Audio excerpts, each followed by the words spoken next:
গৌৰৱ গগৈ আৰু ৰকিবুল হুছেইন এই দুইজনে কংগ্ৰেছ পাৰ্টি এফালৰ পৰা শেষ কৰি যাব। গতিকে তেওঁলোক দুজন কংগ্ৰেছত থাকিলে বিজেপিৰ লাভ, যেনেকৈ ৰাহুল গান্ধী কংগ্ৰেছত থাকিলে মোদী সদায় প্ৰধানমন্ত্ৰী হ'ব। ৰকিবুল হুছেইন আৰু গৌৰৱ গগৈ যিমান দিন কংগ্ৰেছত থাকে অসমত বিজেপি চৰকাৰ ইমান দিন হৈ থাকিব। মই ইমান ডেষ্ট্ৰাকটিভ পলিটিচিয়ান মই জীৱনত দেখা নাই। দুটা চিট দিলেনো কি আছিলে, অলপ যুঁজখন হ'লহেঁতেন।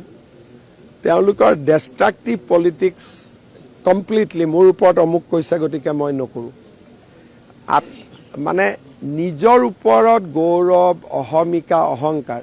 সেইকাৰণে মই দেখিছোঁ যে দেউতাক আফটাৰ অল এজন জনা ব্যক্তি আছিল, ভৱিষ্যত দেখা পোৱা ব্যক্তি আছিল। গতিকে নামটো চাই চিতিয়ে ঠিক কৰি দিছিলে। মই ইমানটোলৈকে নাযাওঁ। মই এটাই কথা ক'ব খোজোঁ যে এই দুইজন ব্যক্তি যিমান দিন কংগ্ৰেছত থাকিব বিজেপি সিমান দিন ক্ষমতাত থাকিব।